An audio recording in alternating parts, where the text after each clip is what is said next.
Monsters don't just hide in shadows. Aria knew this truth better than anyone after 10 years of concealing her true nature among humans. The most dangerous place to hide was in plain sight, breathing their air, speaking their words bleeding red, just like them, even though her true blood ran silver as moonlight. Blackwood Falls, Oregon existed as a small haven nestled beneath the towering Sierra Mountains. A town with history stretching back to the frontier days, when brave men and women carved civilization from wilderness. Few knew the deeper history, how creatures of myth had walked these lands long before the first settler built a cabin. Aria stood at the massive wooden counter in Blackwood Manor's kitchen, her hands methodically kneading bread dough. The repetitive motion had become her meditation over the years, a way to keep her mind focused on maintaining her human disguise. Today, that disguise felt particularly fragile, like holding breath underwater with burning lungs. "The Colonel returns today," announced Margaret, the elderly housekeeper, as she bustled through the kitchen doorway. 3 days early from his Washington trip, Aria's hands stilled in the dough. Colonel Maxwell Blackwood, the very name sent currents of electricity through her false human form. Owner of Blackwood Manor and the surrounding 10,000 acres. Former Delta Force commander. Heir to one of America's oldest bloodlines. And something else entirely beneath his carefully constructed human exterior. She had managed to avoid him for 5 years since he returned from Afghanistan and took over the estate. Kitchen staff rarely interacted with the master of the house, but occasionally in the deepest hours of night, she sensed him a presence that pulled at her true nature like gravity. "Look sharp, everyone," barked Cook, a retired Army mess sergeant who ran the kitchen with military precision. "The Colonel doesn't tolerate sloppiness." The other servants hurried into motion, but Aria continued working the dough with newfound intensity. Flour dusted her arms like fresh snow as her mind raced through escape plans. Perhaps she could claim illness retreat to her small room in the servants' quarters until he left again. "And," Cook called, using the human name she'd adopted, "those loaves need to be perfect for the Colonel's table tonight." She nodded without looking up. Perfect bread was the least of her concerns when her very existence hung by a thread. Signs had been appearing lately. Children in town born with silver-flecked eyes, iron tools growing inexplicably warm, shadows moving independently of their casters. Her essence was leaking into the world despite her careful containment. The kitchen doors swung open. The air pressure changed instantly, becoming heavy with unseen energy. "At ease," came a voice deep as mountain bedrock. Aria kept her eyes fixed on the dough, but every other sense screamed in recognition. The voice belonged to a predator, not just human, but something ancient, wearing human skin, just as she was. Colonel Maxwell Blackwood had entered his domain, and her decade of hiding suddenly felt as substantial as morning mist. "Sir," Cook straightened to attention from old habit. "We weren't expecting you until Friday." "Plans change, Roberts." The Colonel moved into the kitchen with deliberate steps. Not the hurried pace of a businessman or the measured stride of military discipline, but something else, the calculated movement of a hunter. Aria felt his attention sweep the room, like searchlight beams passing over each servant until they found her. The weight of his gaze settled on her bent head with physical presence. She continued kneading, though her fingers had gone numb with fear. "New bread for tonight," he remarked, moving closer to her workstation. "Excellent." She couldn't avoid acknowledging him without seeming suspicious. Slowly keeping her expression neutral, she raised her eyes. Maxwell Blackwood stood 6'3", with shoulders broad enough to fill a doorframe. His face could have been carved from granite, all sharp angles and weathered planes. His hair, once military short, but now grown to touch his collar, remained black despite approaching 40. A thin scar traced from temple to jawline, evidence of combat from some classified operation. But it was his eyes that truly betrayed his inhuman nature, deep amber with flecks of gold that caught the light like a predator's. Those eyes locked onto hers, now widening fractionally in recognition. Time froze in the space between heartbeats. The kitchen with its gleaming counters and bustling staff faded to insignificance. There existed only this connection. Predator recognizing prey, darkness recognizing light, two ancient beings recognizing their counterparts beneath carefully constructed disguises. His nostrils flared slightly.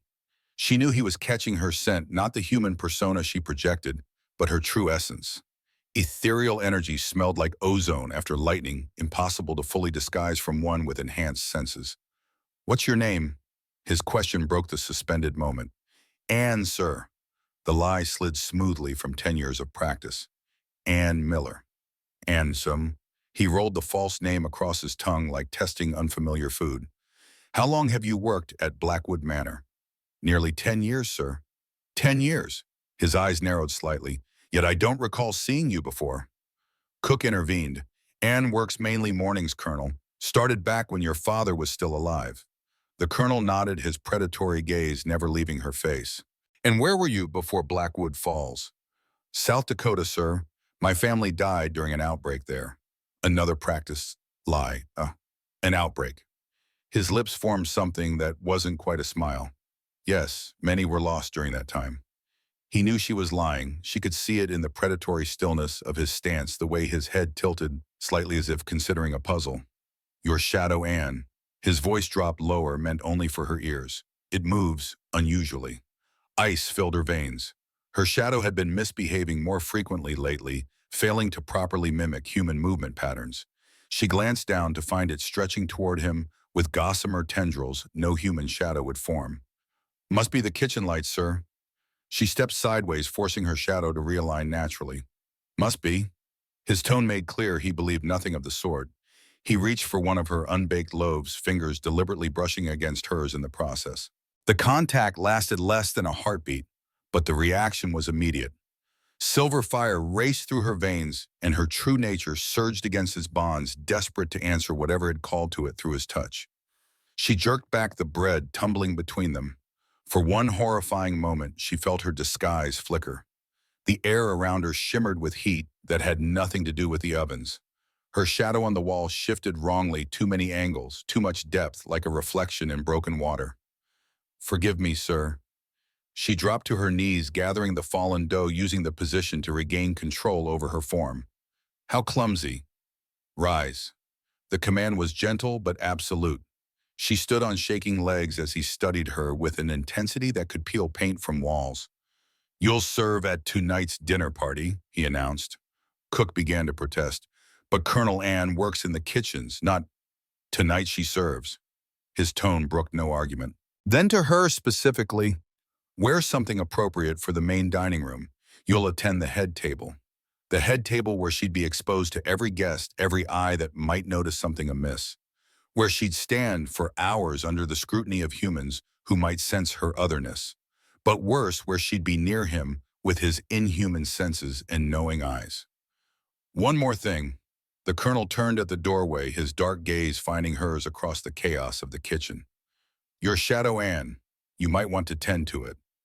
Her blood turned to ice as she glanced down to find her shadow stretched in impossible directions, writhing like something alive reaching toward him with tendrils that belonged to no human form.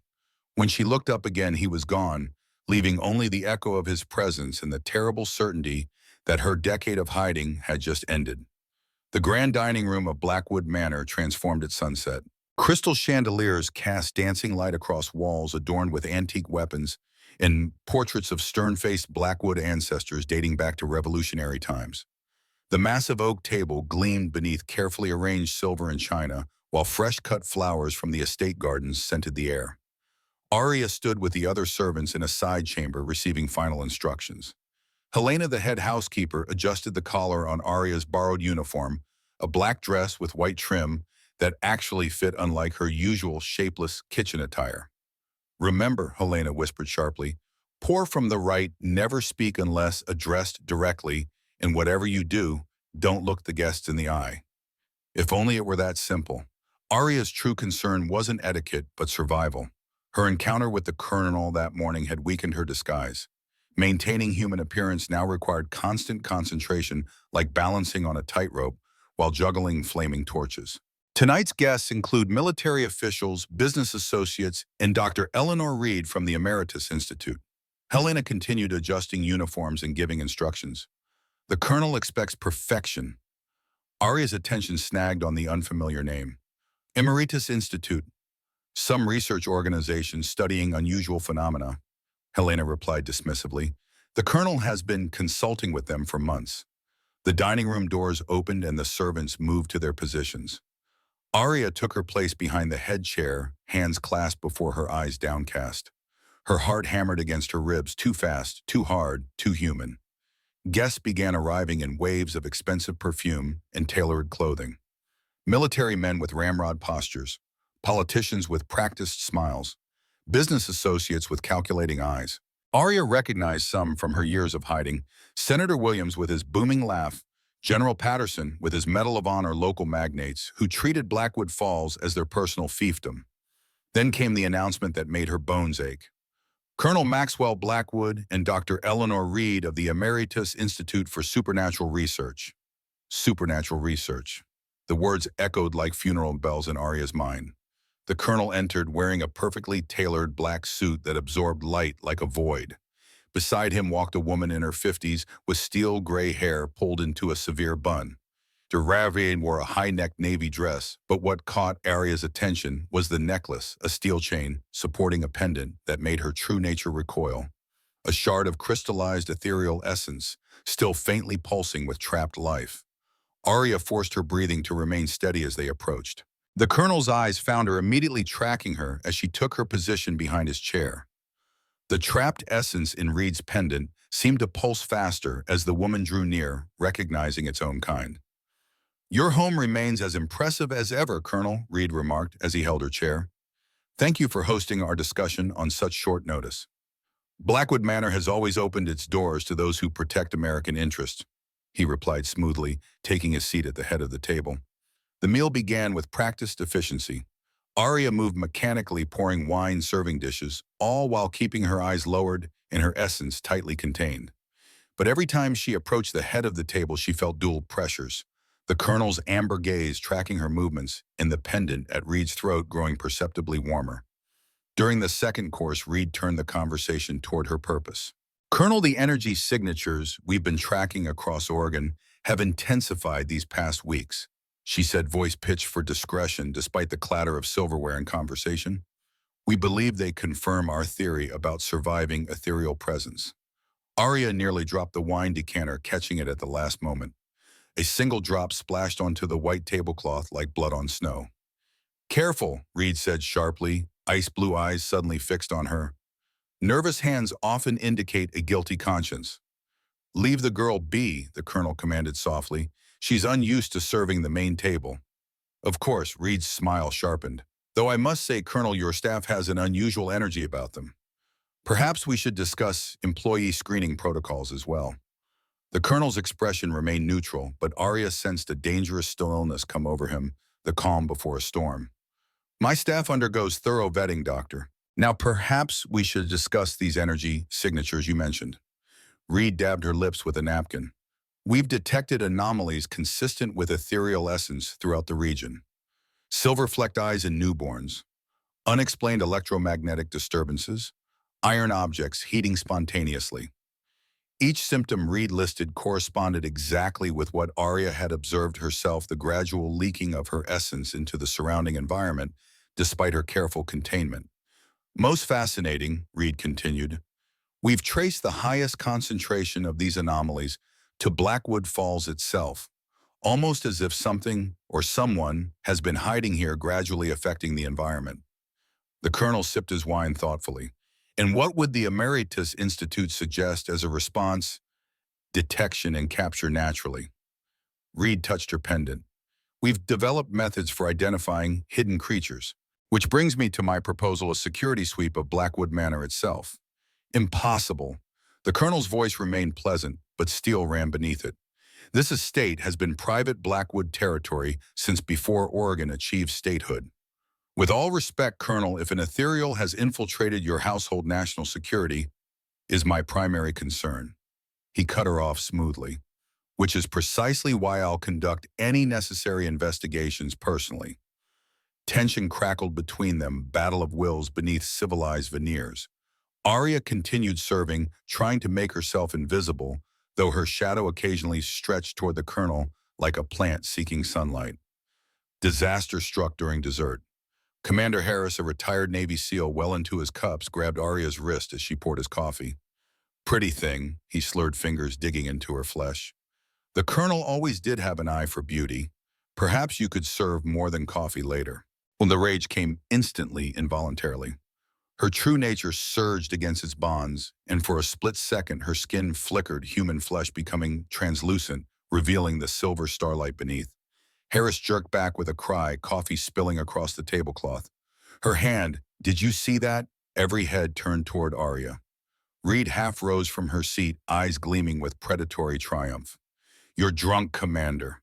The colonel's voice carried an undercurrent of power, not quite a command, but something deeper, more primal. "You saw nothing but candlelight and shadows. Apologize to Anne and retire for the evening."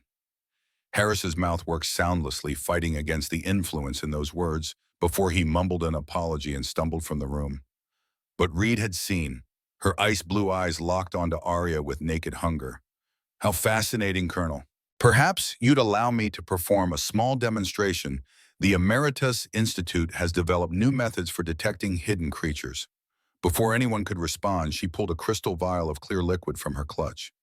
"This solution contains blessed water mixed with steel shavings harmless to humans."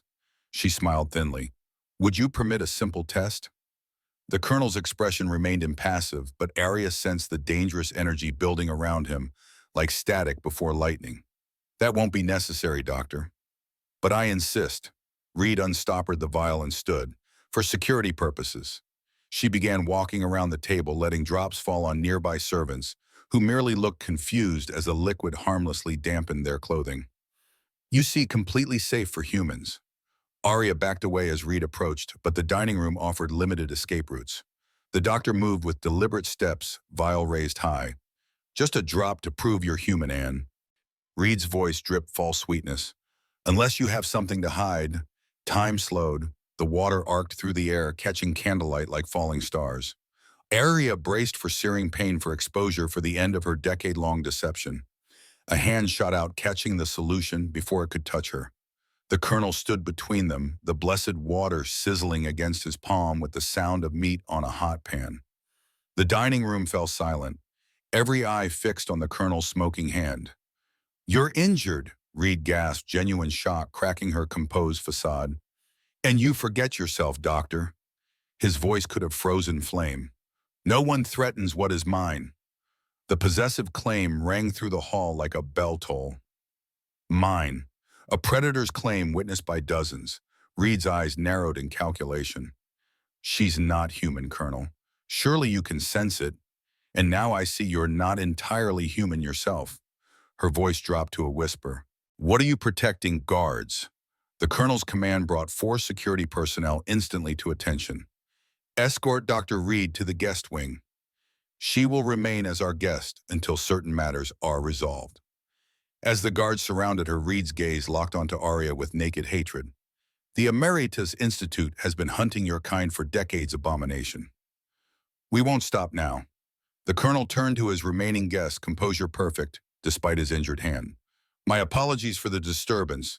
Please continue enjoying your evening. I have a security matter to address." He strode from the room without looking back. Aria stood frozen, aware that dozens of curious eyes now studied her with new interest. Her disguise was intact, but suspicion had been planted. Questions would follow. She slipped away as the guests returned to their desserts, whispering theories about the strange confrontation. The grand hallways of Blackwood Manor stretched before her, moonlight streaming through tall windows to cast alternating patterns of silver light and deep shadow. She had to run. Tonight. Before Reed could summon reinforcements, or the colonel could determine exactly what she was.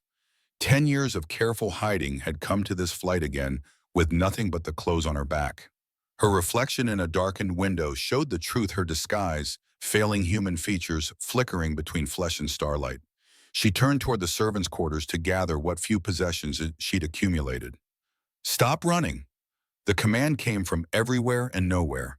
The colonel emerged from shadows like he'd been born from them, his injured hand already healing, something she hadn't known werewolves could do.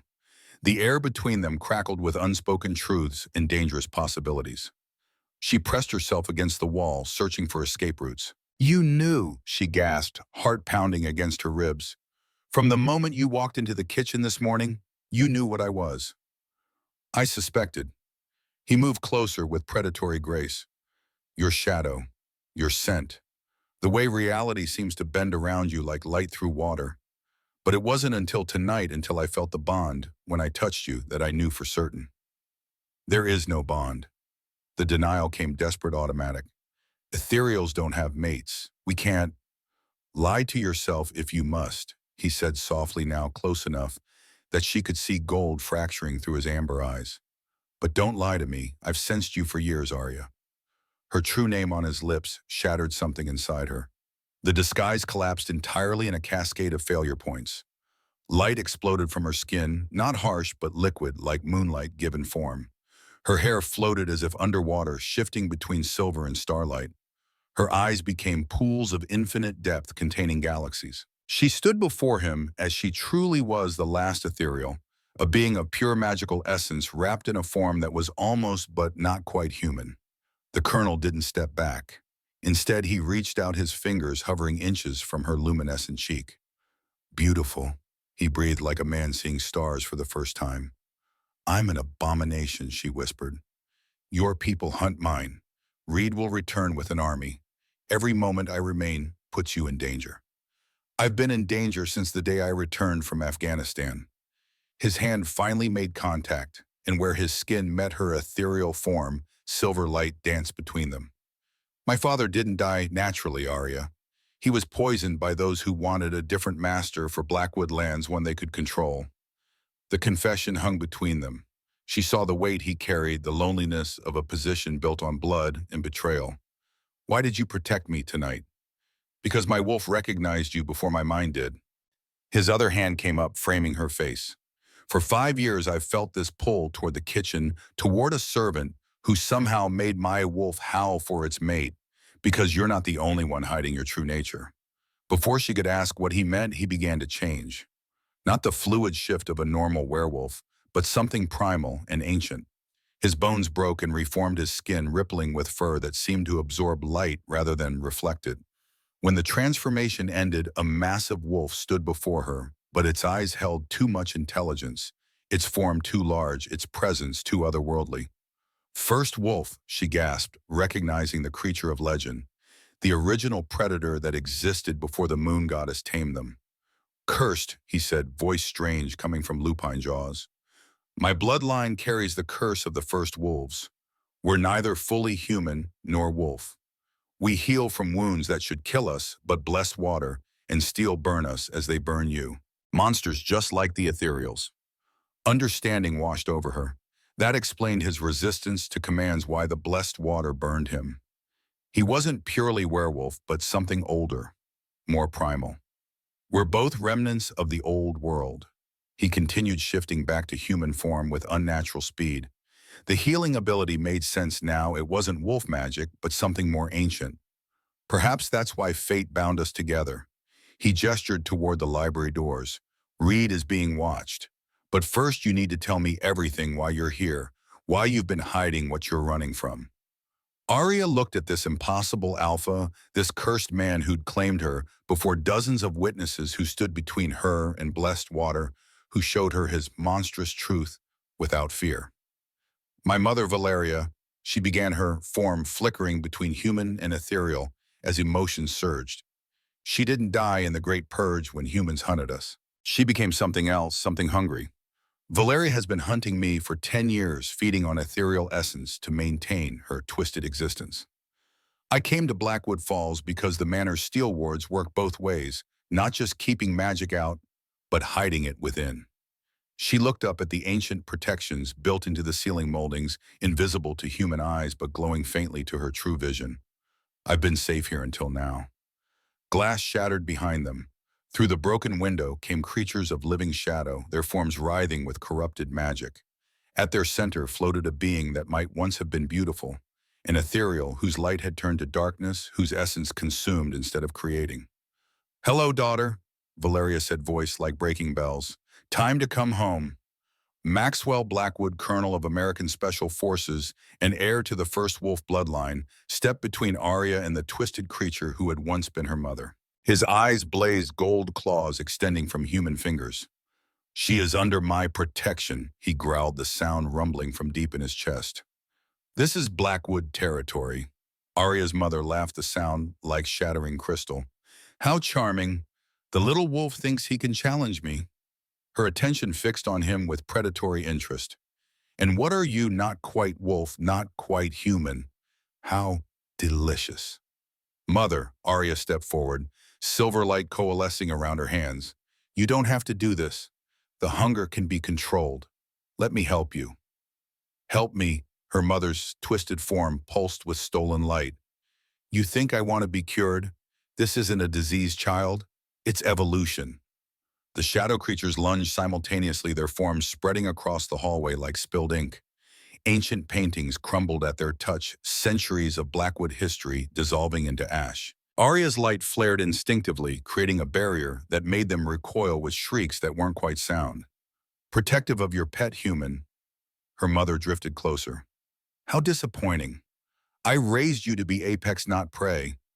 You raised me to run, Aria spat back, her form solidifying with anger. To watch you drain our own kind for power. Maxwell moved to stand beside her, his cursed wolf rippling just beneath his skin. The anomalies Reed mentioned, they were you, weren't they? He asked Aria's mother. The little scientist, her mother laughed.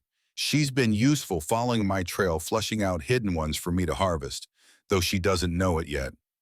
Her attention fixed on Maxwell with renewed interest. Now I understand why Aria hid here. The first wolf bloodline. Ancient protections built into the very walls. How clever. Get behind me, Maxwell commanded Aria. She grabbed his arm instead. No, she's here for me. This is my fight. Our fight, he corrected. Before she could protest, he partially shifted, not full wolf, but something between retaining human shape while gaining wolf attributes. His eyes blazed, gold muscles expanding beneath his torn dress shirt. You claimed me as yours when you ran. I claimed you as mine when I stood between you and the blessed water. That makes us pack. The word pack resonated with power older than nations. Her mother's expression twisted. Mate bonds, such primitive magic.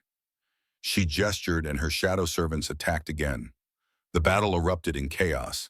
Maxwell fought like something from nightmares, too fast, too strong, tearing through shadows with claws that shouldn't exist. But for every shadow destroyed, two more formed from the spreading darkness. Aria's light began to falter. 10 years holding human form had weakened her, made her essence sluggish. She watched in horror as one shadow slipped past her failing barrier, heading straight for Maxwell's exposed back. No. She moved without thinking, throwing herself between them. The shadow's claws raked across her shoulder, tearing through ethereal form like paper. She screamed not in human voice, but in harmonics that shattered every remaining window in the hallway. Silver blood sprayed across ancient stone. Where it landed, flowers bloomed impossibly, moonflowers unfurling in seconds, their glow pushing back the darkness.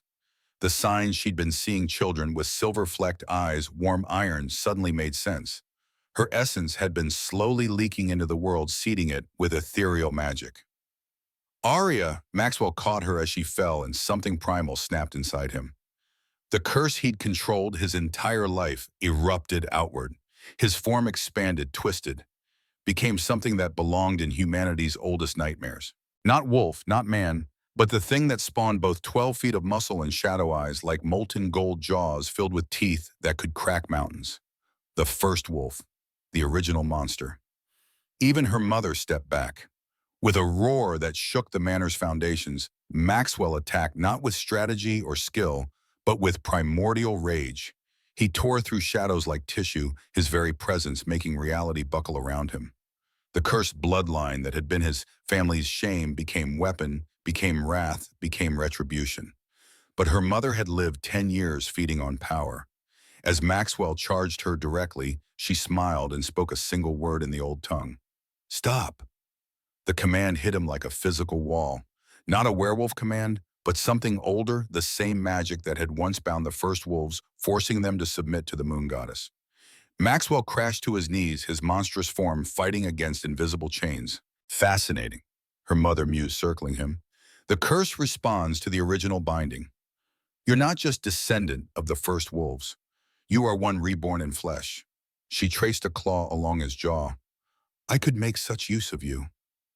Mother, Aria struggled upright, silver blood still streaming from her wound. Please, take me. Leave him. Take you, her mother laughed. Oh, daughter, I don't need to take you. You're going to give yourself to me. She gestured, and more shadows grabbed Maxwell, spreading him between them like a sacrifice. His monstrous form began to shrink, the curse being forcibly suppressed, leaving him human and vulnerable. Here's your choice, her mother said sweetly. Give me your essence willingly. Let me drain you properly, and I'll spare your mate. Refuse, and I'll make you watch while my shadows tear him apart piece by piece. Aria looked at Maxwell, suspended between shadows, his eyes still blazing defiance, even as his body failed him. She thought of 10 years running, 10 years hiding, 10 years of careful lies to survive. No more. You want my essence? She stood straighter, her form blazing brighter despite her injury. Then take it. She walked toward her mother, each step leaving moonflowers blooming in her wake. But as she moved, she began to speak in the old tongue, not to her mother, but to the manor itself, to the steel in its walls, to the ancient wards that had protected generations of Blackwoods. The steel wards responded to Aria's call. Ancient protections built into Blackwood Manor's foundation suddenly revealed their dual nature, designed centuries ago by Blackwood ancestors who understood the old powers not just to repel, but to contain. They awakened at an ethereal's command, forming a cage of pure intention that surrounded both Aria and her mother. What are you doing? Her mother snarled as steel-laced energy crackled through the air, making both ethereals flinch in pain. Something I should have done 10 years ago. Aria replied, her form growing brighter, not with healthy light, but with the dangerous glow of a star about to supernova. Steel doesn't just hurt us, Mother. In high enough concentration, it can force us back to our pure state. Formless, powerless essence without consciousness. You'll destroy yourself too. Yes. Aria's voice held perfect calm, but at least I'll take you with me. The wards strengthened, steel energy pressing inward like a vice. Her mother's shadow servants dissolved, unable to maintain form under such pressure. The corrupted ethereal herself began to flicker, her stolen power fighting against dissolution. You would die for him. Her mother gestured at Maxwell, who watched with desperate eyes, still fighting against the ancient command binding him.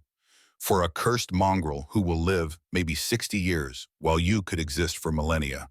I've lived in fear for 10 years. I'd rather have one moment of love than another century of running. Aria began to dissolve at the edges, her form unraveling into pure light. The moonflowers throughout the hallway bloomed brighter, feeding on her dispersing essence. That's when Maxwell broke free, not through strength or his cursed form, but through something simpler, the mate bond. Aria's impending dissolution sent agony through their connection, and his wolf responded with primal fury that shattered her mother's weakening control.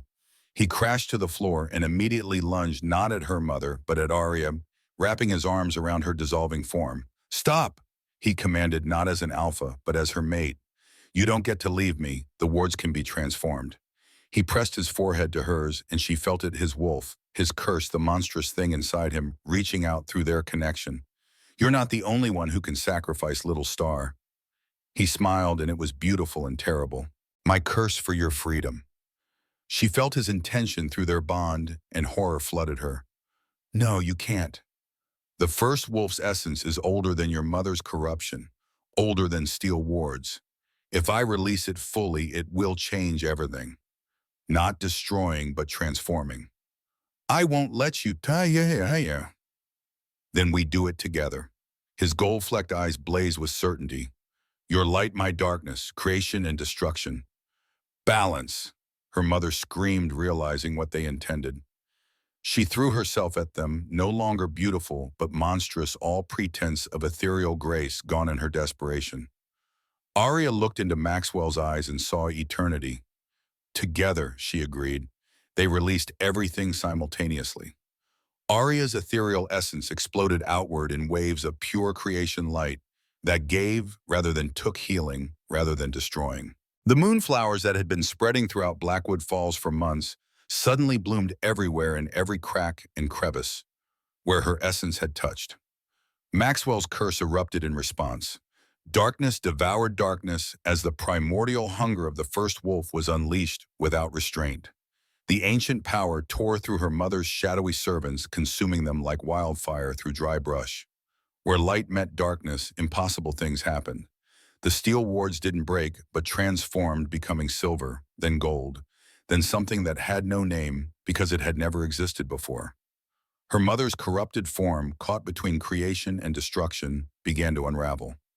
"This is impossible," she shrieked as her form dissolved. "Ethereals and wolves are opposite forces. You cannot combine them."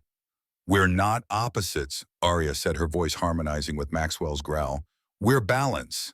The explosion of power should have destroyed them all. Should have leveled Blackwood Manor, shattered the mountains, rewritten the laws of nature itself. Instead, it reformed everything. Valeria's essence, the corrupted ethereal who had once been Aria's mother, purified of darkness, dispersed into the cosmic flow. The twisted hunger that had driven her finally ended. The steel wards throughout the manor transformed into something new, neither keeping magic out nor trapping it in, but channeling it, balancing it, making it part of the world's fabric again. At the center of the transformation, Aria and Maxwell collapsed into each other, forever changed. Aria remained ethereal, but no longer purely so. Threads of shadow wove through her silver light, Maxwell's essence permanently entwined with hers. She could hold human form without effort, now the wolf curse stabilizing what had always been fluid. Maxwell remained cursed, but differently. The first wolf no longer fought against his human side, but merged with it. His eyes held permanent flecks of gold among the amber, and shadows bent strangely around him. They were neither fully their original selves nor completely transformed, but something new, something balanced. Dawnlight crept through the shattered windows. Impossible gardens bloomed in the hallway, moonflowers and shadow roses growing side by side in the wreckage. Plants that shouldn't exist thriving together, feeding on the new energy that radiated from the transformed wards. Footsteps pounded in the corridor. Maxwell's security team burst in, weapons drawn only to freeze at the sight before them, their colonel holding a being of living starlight amid a garden of impossible flora. Frank Carson, Maxwell's head of security and longtime family friend since their shared service in Vietnam, lowered his weapon first. "Jesus Christ, Max, what the hell happened here?" Before Maxwell could answer, more footsteps approached. Eleanor Reed appeared, escorted by two guards but no longer restrained. Her steel necklace rattled with each step, the crystallized ethereal essence suddenly blazing with warm light rather than cold imprisonment. "The convergence," she whispered, eyes wide as she took in the transformed hallway. It wasn't a metaphor. It was prophecy. Maxwell rose to his feet, still cradling Aria's weakened form. "Carson, secure the manor. All non-essential personnel evacuate to the East Wing. Dr. Reed," his eyes narrowed, "we need to talk." "Yes," Reed agreed, her imperious demeanor replaced by something approaching awe. "I believe we do." The library of Blackwood Manor had stood witness to centuries of history. Leather-bound tomes dating back to the American Revolution lined walls of polished oak. Battle maps from every American conflict hung beside family portraits of stern-faced Blackwoods in military uniforms spanning 2 centuries. Now it witnessed something entirely new. Maxwell sat behind his grandfather's desk, looking every inch the commander, despite his torn clothing and the gold flecks now permanent in his eyes. Aria stood beside him, her ethereal nature partially concealed, but still visible in the silver shimmer of her skin and the starlight quality of her hair. Across from them sat Dr. Reed, her scientific demeanor crumbling as she stared at the evidence before her eyes. "I've spent 30 years studying ethereal phenomena, cataloging their abilities, tracking their extinction." She touched her pendant, still glowing with newfound warmth. "I never imagined they could merge with other beings." "You've been hunting my kind for decades," Aria said, voice tinged with righteous anger. "Capturing our essence in those abominable pendants. Using us like batteries for your technology." Reed flinched. The Emeritus Institute was founded after the Great Purge with a mandate to study and contain supernatural threats to America. "We believed ethereals were apex predators, using humanity as cattle." "Like my mother became," Aria acknowledged. "But that was corruption, not our natural state." Maxwell leaned forward. "You said convergence earlier. Explain." Reed hesitated, then removed her pendant, placing it on the desk between them. "There's an old text in our archives predating European settlement of North America. We believed it metaphorical nonsense written by native shamans, a prophecy about the convergence of magical bloodlines." She recited from memory. When silver blood and shadow heart unite, the veil between worlds will lift. What was divided shall become whole. Silver blood. Aria touched her wrist where silver now ran visibly beneath translucent skin. Shadowheart. Maxwell placed his hand over his chest where darkness still swirled beneath his human exterior. The prophecy continues. Reed said, "When the children of light and darkness shall inherit the earth, bringing balance where there was war." She gestured to the window where moonflowers now bloomed improbably in daylight. "I believe what happened here was only the beginning." The doors opened and Frank Carson entered with a tablet displaying security footage. "Colonel, we've got a situation in town. You need to see this." The tablet showed Blackwood Falls Main Street. Children with silver-flecked eyes stood in a perfect circle in the town square, their hands raised toward the sky where strange lights danced. Shadows moved independently of their casters, forming protective shapes around the children. "It's happening everywhere," Frank said grimly. "Every kid who's shown symptoms in the past year suddenly developed full manifestations about an hour ago, right when that light show happened here." Maxwell exchanged glances with Aria. "They're responding to the energy release. Your essence has been seeding itself into the community for years, affecting the children most strongly because they're still developing." "We need to contain this," Reed started. "The Institute has protocols for—" "No." Maxwell's voice carried the weight of absolute command. "No more containment. No more hunting. This isn't a problem to solve, Doctor. It's evolution." "Evolution," Reed scoffed. "Colonel, with all due respect, we're talking about potentially dozens of children manifesting supernatural abilities. The panic alone could be managed," he interrupted, "if approached correctly." Aria placed her hand on the desk, and a small moonflower bloomed beneath her palm. "These children aren't dangerous. They're simply becoming what they were always meant to be: bridges between worlds." "The world isn't ready for this," Reed insisted. "The world is never ready for change," Maxwell countered. "That doesn't stop it from happening." The security tablet chimed with an incoming video call. Frank answered it, revealing Jackson Moore, Maxwell's former SEAL teammate and current second-in-command. Colonel Moore's voice was tight with controlled urgency. "We've got incoming. Emeritus Institute tactical units, at least 3 helicopters, and a convoy approaching from the south. ETA 20 minutes. Reed paled. "I didn't call for tactical support." "But someone at the Institute did," Maxwell stated flatly. "Someone who monitors your operations and doesn't share your sudden change of heart." He stood military training, taking over. "Carson, initiate protocol Shadowfall, full perimeter lockdown. Moore, get the townspeople into the community shelter beneath the church. Priority evacuation for all children showing manifestations." "Sir." Both men acknowledged simultaneously. Maxwell turned to Aria. "We need to move the children somewhere safe. Can you communicate with them through your connection?" She nodded, eyes already distant, as she reached out through the ethereal network forming among the affected children. "They feel me. They're afraid, but receptive. Guide them to the North Woods entrance of the Underground Railroad tunnels. Carson will meet them there." Maxwell turned to Reed. "Doctor, you have a choice to make, with us or with the Institute tactical teams." Reed looked down at her pendant, still glowing with warm light, rather than the cold imprisonment of before. Something had changed within the captured essence when Aria and Maxwell merged their powers. "The Institute I joined was meant to protect humanity, not persecute evolution," she said finally. "I'll help you, Colonel, but you should know who we're facing." She pulled up an image on her tablet, a stern-faced man with military bearing and cold eyes. Director Richard Wagner, former CIA Black Operations. He believes all supernatural entities are national security threats to be weaponized or neutralized. "Wagner," Maxwell growled the name. "I know him. Afghanistan 2017. He ran a classified program trying to create super soldiers using captured Taliban fighters as test subjects." "He's been running the Institute's tactical division for 5 years, Reed explained, "after your father denied him access to Blackwood land for a training facility that would have actually been a supernatural containment center." Maxwell's expression darkened. "My father died 3 months later." "Poisoned," Aria said softly. "You told me. Now I wonder by whom." Maxwell checked his watch. 15 minutes until they breach our perimeter. Dr. Reed, I need everything you know about Institute tactical capabilities and weaknesses. They use steel core ammunition UV strobes that can temporarily blind ethereal touched beings and sonic weapons tuned to disrupt supernatural energy signatures. Reed removed her earpiece and smashed it under her heel. And they monitor all Institute communications.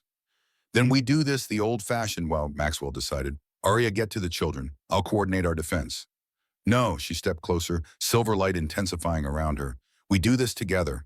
The moment we separated our powers, my mother nearly defeated us, remember? The gold in his eyes flared in response. Together, then. Frank cleared his throat. Colonel, permission to mobilize the Blackwood veterans. Maxwell nodded grimly. Full tactical response. Weapons free but non-lethal protocols where possible. These are still Americans, even if they're following misguided orders. Frank hurried out, already speaking rapid-fire instructions into his radio. Maxwell opened a concealed panel behind a bookshelf, revealing an arsenal of weapons and tactical gear. Your private army, Colonel? Reed asked, eyebrow raised. Former Special Forces operators who've worked with the Blackwood family for generations. He corrected, strapping on body armor. Men who know the truth about what we protect. He tossed her a bulletproof vest. Make yourself useful, Doctor. Those are your people coming to attack American citizens on private property. As he armed himself with practiced efficiency, Maxwell explained to Aria, my great-grandfather established the Blackwood veterans during World War II. Former soldiers who showed sensitivity to supernatural occurrences. Most discovered their abilities in combat situations. Men who'd seen things they couldn't explain, Reed murmured. The Institute has files on similar phenomena, soldiers who developed heightened senses or intuition after prolonged combat exposure.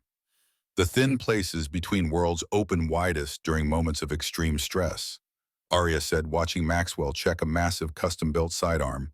Your human war zones create perfect conditions for crossing, which explains why Blackwood men have traditionally served in every American conflict. Maxwell slid extra magazines into his tactical vest. We're drawn to those thin places. The wolf inside us senses opportunity. The Manor security system chimed a warning. Perimeter breach south sector, an automated voice announced. Multiple vehicles and aerial units detected. Maxwell strode to the window. 3 black helicopters circled the estate while armored vehicles pushed through the main gates. Men in tactical gear poured out, taking cover positions with practiced precision. Wagner isn't messing around, he observed grimly. That's a Delta-level response team. For children, Aria whispered, horror evident in her voice. Not just children, Reed corrected. You, the last full ethereal. Wagner has been hunting you for years using my research to track energy signatures. He believes harnessing ethereal energy could create weapons beyond anything we've developed. Maxwell's radio crackled. Colonel, came Frank's voice, we've secured 27 children with manifestations in the North Tunnel. More reports Institute forces have surrounded the town. They're conducting house-to-house searches.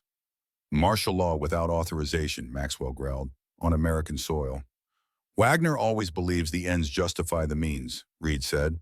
He'll claim national security emergency protocols. Maxwell made his decision. Aria, get to the tunnels. Help the children control their manifestations. Carson will guide you through the old escape route to the mountain shelter. And you, She reached for him, silver light intertwining with the shadows that now permanently emanated from his skin. I'll deal with Wagner. Not alone, she insisted. We established that separating is dangerous. I'm not separating from you. He took her hand and power surged between them, light and shadow dancing where they touched. Part of me stays with you now. Remember, just as part of you stays with me. She nodded, understanding. Since their merge, a connection remained between them, a permanent bridge between their essences. They'll hit the manor first, Maxwell continued. Wagner will expect me to be here defending the family seat. Instead, I'll slip out through the eastern tunnel and circle behind their lines, divide their forces. Classic pincer movement, Reed observed. An old strategy, but effective. Maxwell checked his radio frequencies. Carson's team will create a distraction at the main entrance, while Moore's unit secures the town. I'll handle Wagner personally. Wagner believes all supernaturals should be controlled or eliminated, Reed warned. But what happened here today, this convergence, it changes everything we thought we knew about ethereal energy. Which is exactly why he can't be allowed to capture any of these children, Maxwell replied. Or Aria. A thunderous explosion shook the manor as the first assault began. Maxwell didn't flinch, years of combat experience steadying his hands as he finished his preparations. 30 seconds, then move to the eastern passage, he instructed Reed and Aria. I'll draw their attention to the western wing. Colonel Reed said hesitantly, if Wagner discovers what's happened to you, the convergence with ethereal energy, he'll never stop hunting you. Let him try. The gold in Maxwell's eyes flared brighter. The Blackwood family has been fighting to protect this land since the Revolutionary War. Wagner isn't the first threat we've faced, and he won't be the last. With that, he moved to the door, pausing only briefly to look back at Aria. Their eyes met in silent communication, their bond humming with shared power and purpose. Stay alive, she whispered. Always do, he answered with the confidence of a soldier who had survived 100 battles. Then he was gone, moving like a shadow through his ancestral home toward the sound of invasion. The tunnels beneath Blackwood Falls dated back to the Underground Railroad. Generations of Blackwoods had expanded the network over centuries, creating a subterranean maze known only to family and their most trusted allies. Aria moved through the dim passages, her natural light illuminating rough-hewn walls reinforced with modern support beams. Behind her followed Reed, now an uncertain ally in their struggle against her former colleagues. These tunnels don't appear on any Institute maps, Reed marveled. We had no idea this network existed. The Blackwoods have always understood the value of secrets, Aria replied, just as they understood that some things must be protected rather than exploited. They turned a corner, and the tunnel opened into a larger chamber where Frank Carson waited with the affected children. 27 young faces turned toward Aria, their eyes all showing varying degrees of silver flecks among their natural colors. Some of the older children had developed more pronounced manifestations, faintly glowing skin shadows that moved independently, small moonflowers blooming in their footprints. Miss Anne, one small girl said, using the name Aria had gone by in town. You're all sparkly now. Yes, Emma, I am. Aria knelt before the child, letting her ethereal nature show more fully. And so are you in your own way. Are we in danger? Asked a teenage boy, his hands wrapped in shadows that hadn't been there a day ago. Those men with guns came to our house. My dad tried to stop them, but they... His voice broke. They took your parents for questioning, Frank finished grimly. Wagner's men have detained anyone related to children showing signs of the convergence. Hostages, Reed said quietly. Wagner will use them as leverage. Aria looked at the frightened faces surrounding her. These children had done nothing wrong except exist at a moment of evolutionary change. They didn't deserve to become pawns in Wagner's power games or test subjects for his weapons programs. The change happening inside you is natural, she told them, infusing her voice with calm certainty.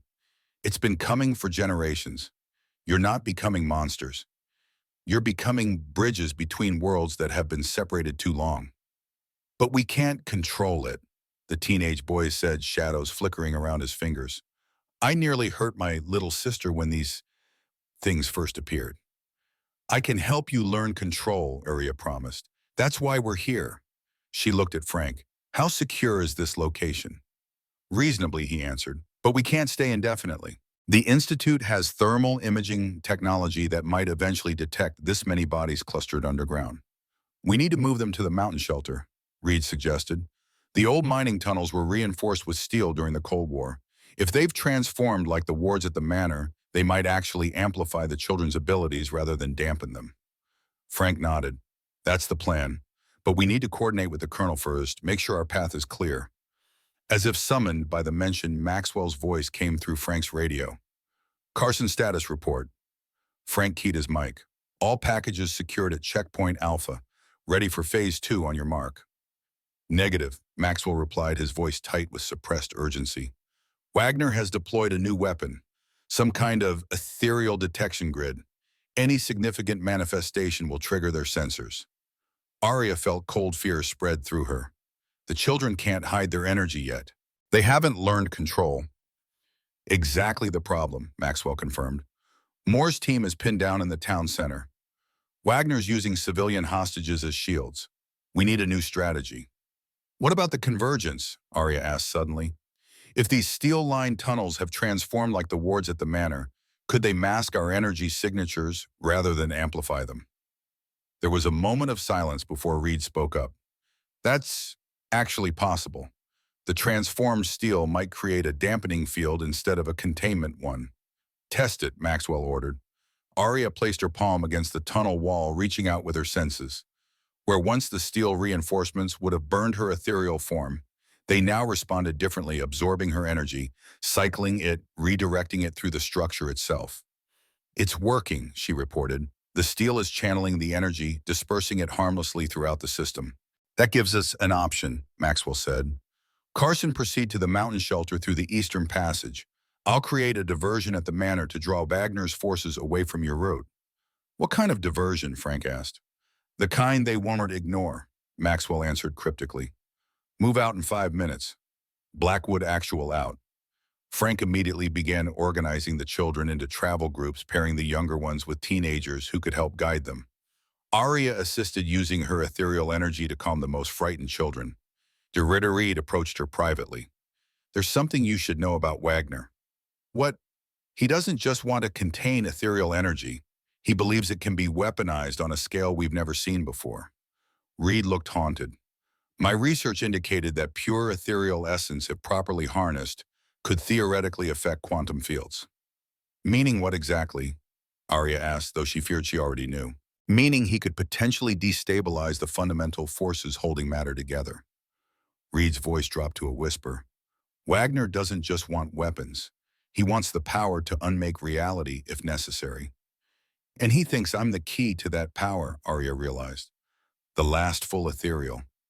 You and now these children, Reed confirmed, and possibly Colonel Blackwood if Wagner discovers your convergence. Aria stared at the children preparing for evacuation, their newly manifested abilities flickering around them like birthday candles, beautiful, innocent, and utterly vulnerable. We need to move, Frank called. Eastern Passage, single file. Older kids watch the younger ones. Nobody gets left behind. As they began filing toward the tunnel mouth, the ground above them trembled with distant explosions. That's the Colonel's diversion, Frank said grimly. Aria reached out through her connection to Maxwell and feeling the sudden surge of power as he released his transformed nature. The first wolf, now merged with ethereal energy, was hunting. Above ground, Maxwell Blackwood stalked across the battlefield his ancestral home had become. Institute tactical teams had breached the manor's outer defenses, deploying in textbook military formation around the main building. He moved like shadow-given form, his special forces training enhanced by preternatural speed and senses. 3 operatives went down before they registered his presence, precision strikes to non-lethal points, just enough force to incapacitate without killing. Maxwell had no quarrel with soldiers following orders. His target was the man who gave those orders. Director Richard Wagner stood behind the tactical line, monitoring the assault from an armored command vehicle. Tall and gaunt, with steel-gray hair cut to military precision, he projected the cold authority of a man accustomed to absolute control. Team Alpha breached the East Wing, Wagner instructed, through his communication system. Gamma Team, deploy the E-suppressors around the perimeter. I want every ethereal signature contained. A subordinate approached, hesitation evident in his posture. Sir, we're picking up unusual readings from the manor. The energy signatures don't match to any known ethereal patterns. Explain, Wagner demanded. It's as if the ethereal energy has merged with something else, something we haven't cataloged before. Wagner's eyes narrowed. The Blackwood bloodline. I always suspected they weren't entirely human. A thin smile crossed his face. This changes the parameters. Deploy the Alpha-class containment protocols as well. Sir, those protocols haven't been field-tested. The potential collateral damage to civilians is acceptable given the threat level, Wagner finished coldly. Execute my orders. The subordinate saluted and departed, leaving Wagner alone in the command center, surrounded by monitoring equipment, tracking energy signatures across the Blackwood estate. He never sensed the shadow detaching itself from the vehicle's dark interior. Hello, Richard. Wagner spun around, reaching for his sidearm, only to find his arm caught in an iron grip. Colonel Maxwell Blackwood stood before him, eyes blazing gold, in a face that remained eerily calm. Blackwood, Wagner managed composure, slipping only slightly. You're interfering with a national security operation. No, Maxwell corrected. I'm preventing an illegal assault on American citizens, on my family's land. Wagner's eyes narrowed, taking in the subtle changes to Maxwell's appearance. The gold flecks in his eyes, the way shadows seemed to cling to him unnaturally. You've been compromised, Wagner concluded. The ethereal has affected you somehow. Not compromised, evolved. Maxwell released Wagner's arm but blocked the only exit. Call off your men, Richard. The children aren't a threat. Children, Wagner laughed without humor. Is that what you think they are? They're biological weapons waiting to happen, walking security breaches. The beginning of the end of human dominance on this planet. They're American citizens with constitutional rights, Maxwell countered. Not to mention children of your own men. Did you think about that before ordering this assault? How many of your operatives have kids in Blackwood Falls? A flicker of uncertainty crossed Wagner's face before his resolve hardened. Sacrifices must be made for the greater good. You understand that concept, Colonel. You've made those calls in combat. Against enemy combatants, yes, not against our own children. Maxwell's voice dropped dangerously. This ends now, Wagner. You're going to order your men to stand down and release all civilian hostages. Wagner studied him, calculating. And if I refuse, the shadows around Maxwell deepened, coalescing into something almost solid. The temperature in the command center dropped noticeably. Then you'll learn firsthand why the Blackwood family has guarded these secrets for centuries. Golden light flickered behind Maxwell's eyes. Why we were feared long before America existed. Wagner reached slowly for the console behind him. Impressive intimidation tactics, Colonel, but I have one advantage you've overlooked. His finger pressed a button, and suddenly the air was filled with a high-pitched whine. Maxwell staggered, the sound somehow interfering with his transformed nature, setting every nerve ending on fire. Sonic disruptor, Wagner explained calmly, drawing at his sidearm. Tuned specifically to affect supernatural neural pathways, one of many countermeasures we've developed. Maxwell fought through the pain, forcing his body to adapt as the first wolf and ethereal energies within him battled the external assault. You've been planning this for years. Since your father denied me access to Blackwood land. Wagner checked the specialized ammunition in his weapon. He discovered our true purpose and threatened to expose the Institute. Unfortunately for him, heart attacks are so common in men his age. The confirmation of his suspicions gave Maxwell new strength. You murdered my father. I neutralized a threat to national security, Wagner corrected, just as I'm about to neutralize you. He raised his weapon, aiming center mass at Maxwell's chest. The ethereal female and the children will be taken alive for study. You, however, are too dangerous to contain. Maxwell's enhanced senses detected the subtle change in air pressure as Wagner's finger tightened on the trigger. Time seemed to slow as the first wolf's instincts merged with his Delta Force training. Before Wagner could fire, Maxwell moved not away from the weapon but toward it. His hand closed around the barrel, forcing it upward as the shot discharged harmlessly into the ceiling. His other hand struck Wagner's wrist with precision, breaking his grip on the firearm. Wagner reacted with surprising speed for a man his age, launching a counterattack that revealed specialized combat training. A vicious knee strike was followed by an elbow to Maxwell's temple that would have incapacitated a normal human. But Maxwell was no longer entirely human. He absorbed the blow, allowing the first wolf's durability to protect him while maintaining enough control to avoid killing Wagner in retaliation. This was still an American military official, misguided as he might be. Stand down, Wagner, Maxwell ordered, blocking another strike. You can't win this fight. I don't need to win, Wagner smiled coldly. I just need to delay you. Too late, Maxwell realized the true purpose of this confrontation. Wagner had never expected to defeat him personally. He was creating a diversion while his forces pursued their real objectives. Aria and the children. Maxwell's momentary distraction cost him. Wagner activated another sonic device, this one small enough to fit in his palm, but powerful enough to drive Maxwell to his knees. The disruptive frequency attacked the merged energies within him, forcing the separation of wolf and ethereal essences that had become intertwined. Fascinating, Wagner observed dispassionately. Your biology has actually bonded with the ethereal energy at a cellular level. The research potential is remarkable. Through the haze of pain, Maxwell reached for his radio. Carson, trap, abort mission. Wagner knocked the radio away. Your people can't hear you, Colonel. We're jamming all unauthorized communications. He keyed his own comms unit. All units converge on the eastern tunnels. I want those children secured immediately. Deploy E-suppressors at all tunnel exits. Maxwell fought through the debilitating sonic assault, reaching deep within himself, where the first wolf and Aria's ethereal energy had merged. Their union had created something new, something Wagner's technology wasn't designed to counter. Instead of fighting the separation, he embraced it, allowing the energies to fully diverge within him before snapping back together like a rubber band stretched and released. The resulting energy pulse shorted out Wagner's sonic device in a shower of sparks. Wagner stumbled back, genuine fear crossing his features for the first time. What are you?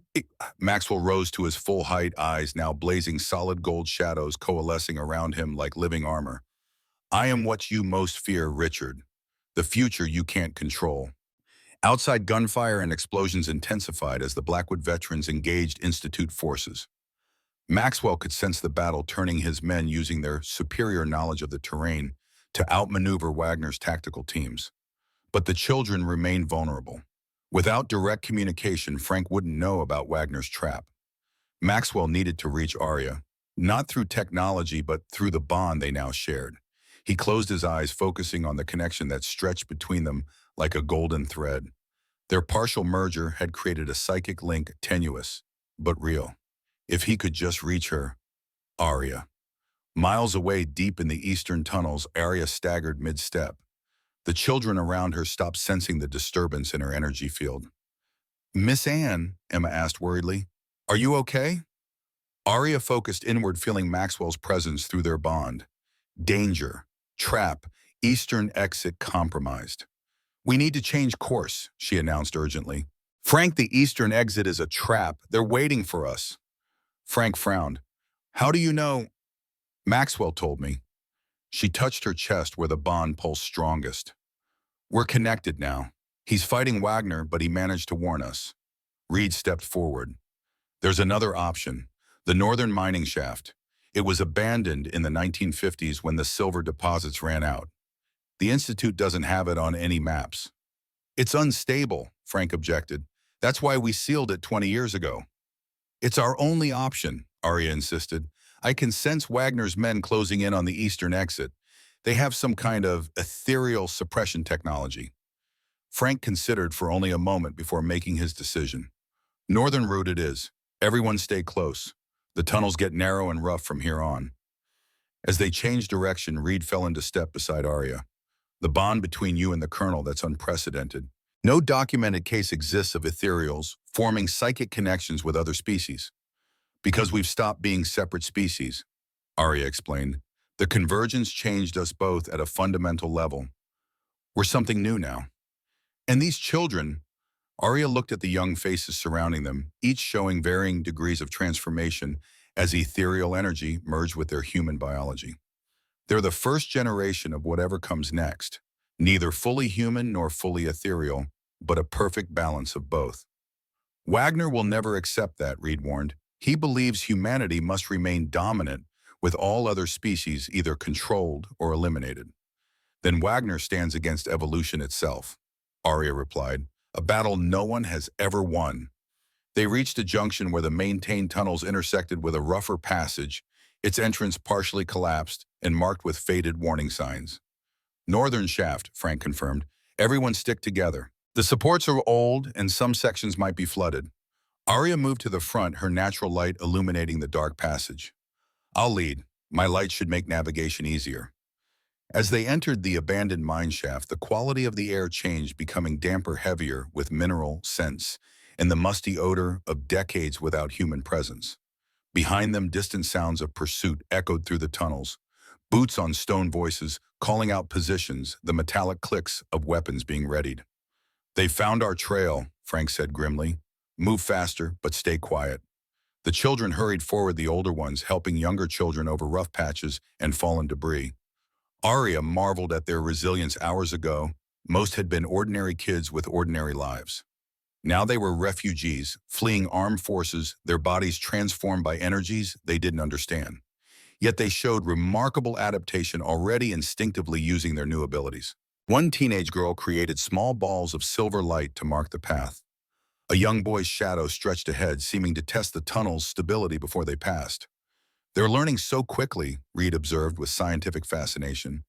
Necessity accelerates evolution, Aria replied. They're adapting because they must. The tunnel narrowed further, forcing them into single file.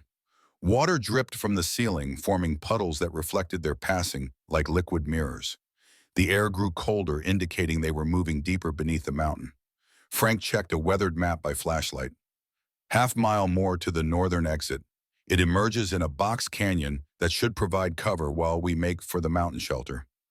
Aria suddenly froze her ethereal senses, detecting something ahead. Wait, something's wrong. What is it? Frank asked, signaling the others to halt. I'm not sure. The energy patterns ahead feel distorted. Reed pushed forward to join them. Institute technology, some kind of trap. Aria shook her head. No, it's not artificial. It's like a tear in reality itself. She cautiously advanced the silver light emanating from her skin, revealing a section of tunnel where the air itself seemed to shimmer and twist, as if reality had become thin and fragile. The convergence, Reed breathed. It's affecting more than just people. It's changing the fundamental structure of reality where ethereal energy has been present. Is it dangerous? Frank demanded practically. Aria reached out with her senses, testing the distortion. Not dangerous exactly, more like a door. A door to where, I don't know, but I can feel something on the other side, something familiar. Aria extended her hand toward the shimmering distortion, like an echo of ethereal energy. Reed grabbed her wrist. Wait, you don't know what that could do. She's right, Frank agreed. We can't take risks with the children behind us. Aria reluctantly withdrew her hand in. We'll go around it. There must be another route to the northern exit. Frank consulted his map again. There's a maintenance passage about 50 yards back. Might be tight, but it should reconnect with the main shaft beyond this section. As they turned to retrace their steps, a thunderous explosion shook the tunnel, sending dust and small rocks showering down around them. The children cried out in fear, huddling together instinctively. Institute forces breaching the tunnels, Frank announced, checking his weapon. They're blasting their way in. Another explosion closer this time. The tunnel supports groaned ominously.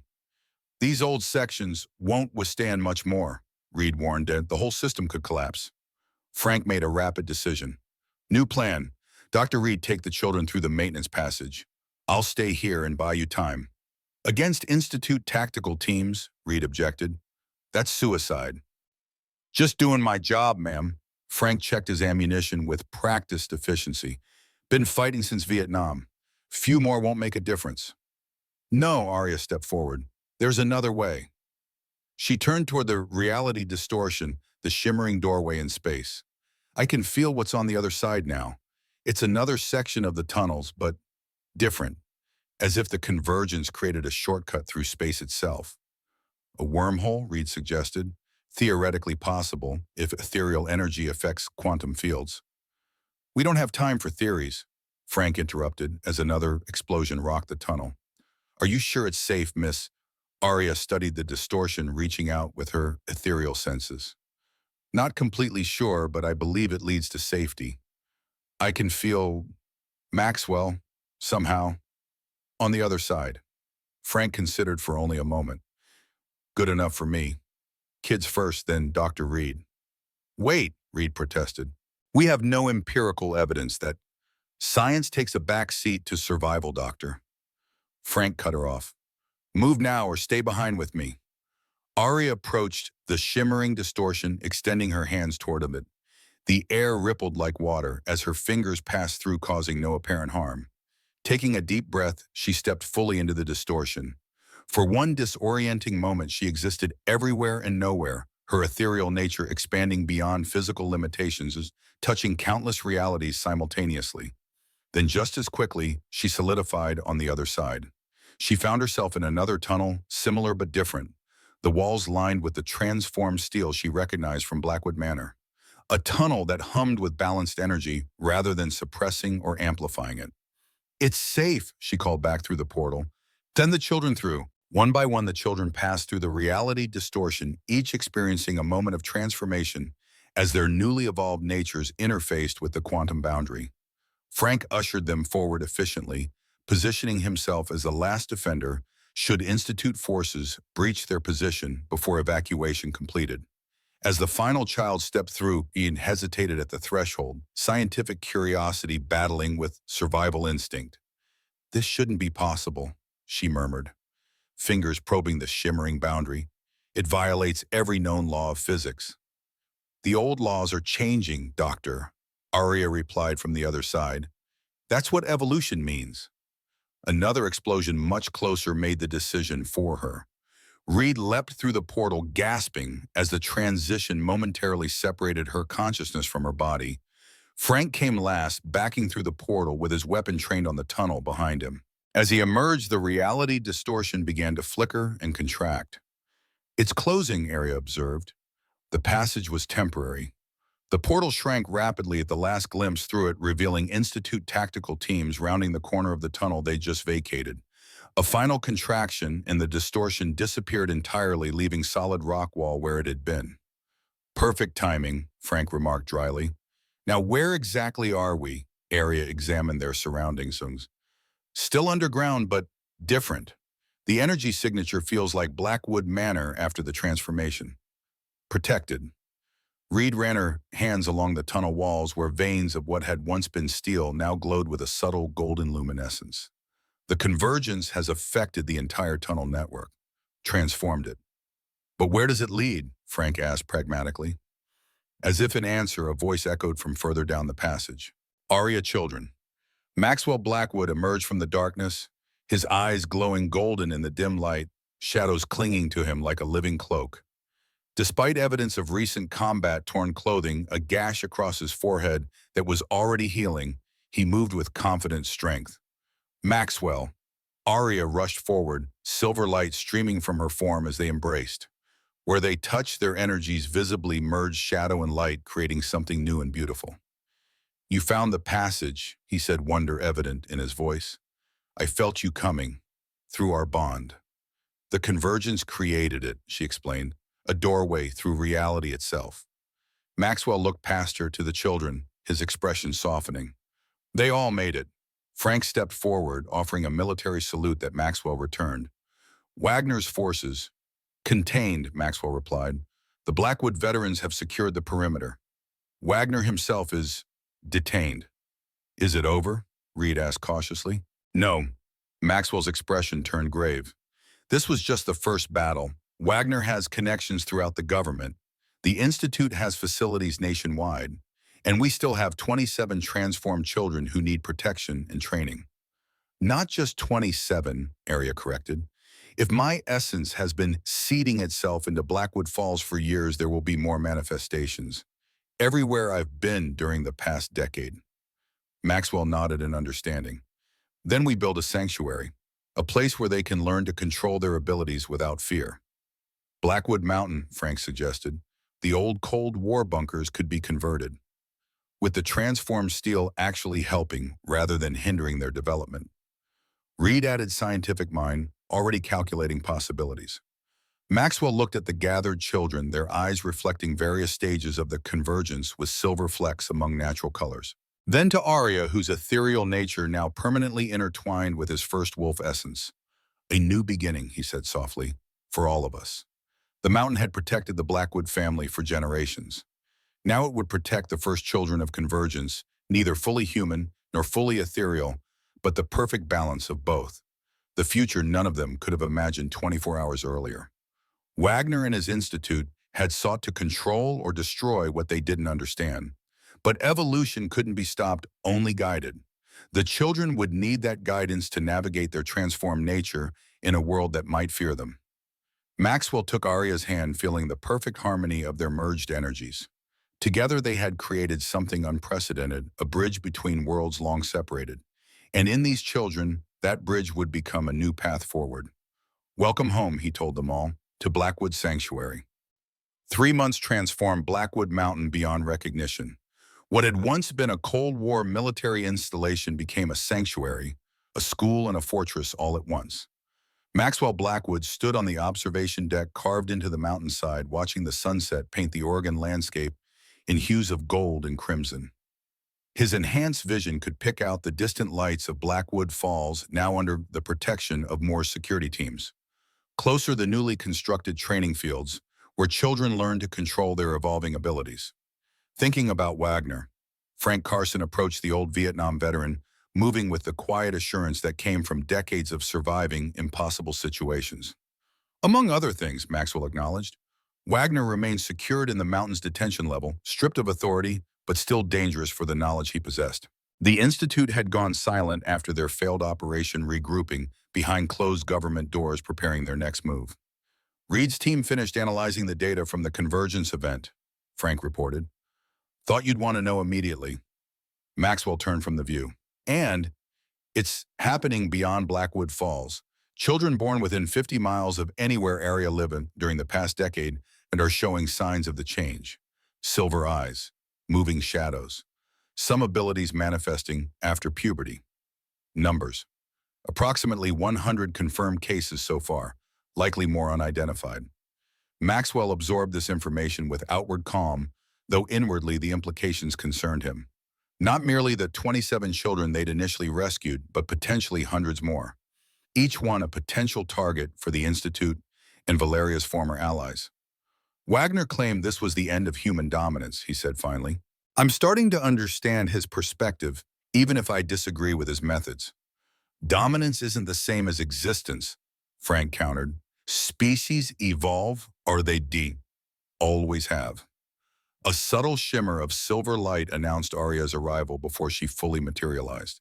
She appeared beside them, her ethereal form permanently altered by her merger with Maxwell's first wolf essence. Threads of shadow wove through her silver luminescence, creating a beautiful harmony of opposites. The children are ready, she announced. It's time. Maxwell nodded, his expression solemn. Today would determine whether their sanctuary became a permanent haven or merely a temporary shelter before catastrophe. Together they descended into the mountain complex, passing through corridors where transformed steel pulsed with subtle golden energy.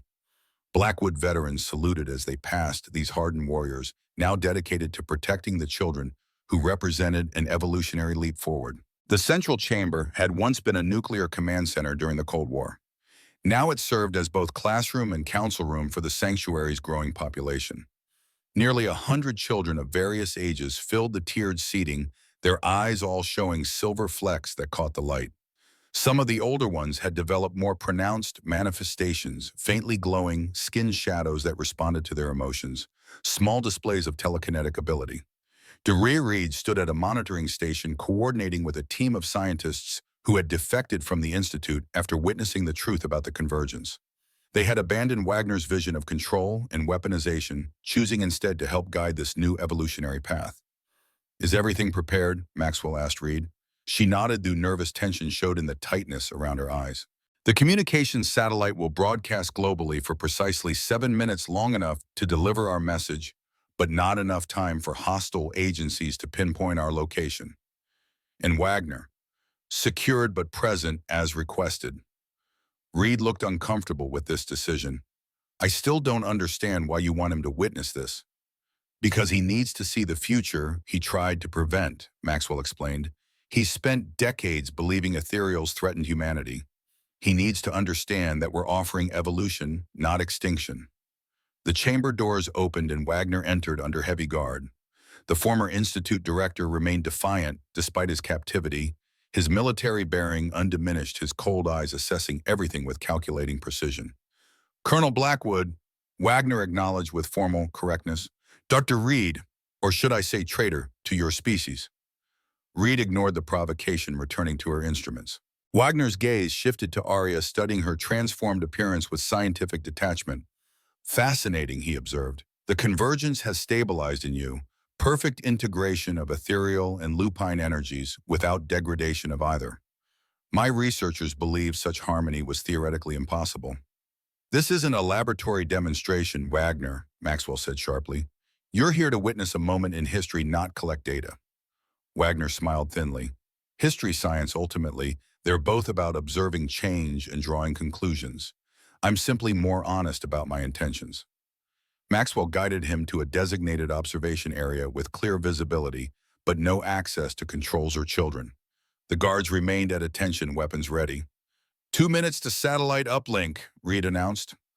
Maxwell moved to the center of the chamber where Aria waited. The children fell silent, sensing the importance of what was about to happen. Even the youngest understood they were part of something momentous. What we do today changes everything. Maxwell addressed them all, his voice carrying the authority of both military commander and First Wolf Alpha. For generations, my family has guarded the secrets of the old world, the existence of ethereals, the curse of the first wolves, the balance between human and supernatural. He looked at their young faces, seeing not fear but anticipation. That secrecy ends today. The convergence has made hiding impossible. Our choice now is whether we control the narrative or let others define us as monsters. Aria stepped forward, her silver light brightening. Each of you carries both human and ethereal essence now. Not a curse or a mistake, but evolution's next step. You are bridges between worlds that have been separated too long. Satellites linked, Reed reported, broadcasting in 3, 2, 1. The chamber's central display activated, showing a live feed that would now be interrupting normal broadcasts worldwide. Maxwell and Aria stood side by side, physical manifestations of the convergence they represented. My name is Colonel Maxwell Blackwood, he began, looking directly into the camera. Former commander of Delta Force, descendant of a bloodline that has served America since the Revolutionary War. What I'm about to tell you will challenge everything you believe about human history and evolution. He gestured to Aria. This is Aria, last of the ethereal's beings who have lived alongside humanity since before recorded history. For centuries, our kinds have existed in separation, often in conflict. Aria continued seamlessly. 3 months ago, a convergence occurred, a merging of ethereal energy with human biology that has created something entirely new. Children across America are beginning to manifest abilities that seem impossible because they carry both ethereal and human essence. The camera panned to show the assembled children, their silver-flecked eyes and subtle manifestations visible for the world to see. These children are not dangerous, Maxwell assured. They are not a threat to humanity, but its natural evolution. They represent a future where the barriers between our worlds no longer exist. Wagner made a sound of disgust from his observation area. Propaganda. You're selling extinction as evolution. Maxwell ignored him, continuing his address. For generations, my family has protected these secrets. Now we offer protection to any child experiencing the convergence. Blackwood Sanctuary stands as a haven where these children can learn to control their abilities without fear or persecution. Aria extended her hands, creating a sphere of silver light between her palms. We choose to reveal ourselves now because hiding is no longer possible. The convergence spreads with each passing day. More children awaken to abilities they don't understand. We offer knowledge, Maxwell said. We offer safety. We offer truth. The camera returned to a two-shot of them together, light and shadow perfectly balanced between them. To those who would respond with fear or violence, know that these children are under our protection. To those experiencing the change, you are not alone. The future belongs to all of us together.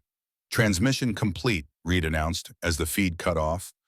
Message delivered to approximately 2 billion viewers worldwide. A moment of profound silence filled the chamber as the weight of what they'd done settled over everyone present.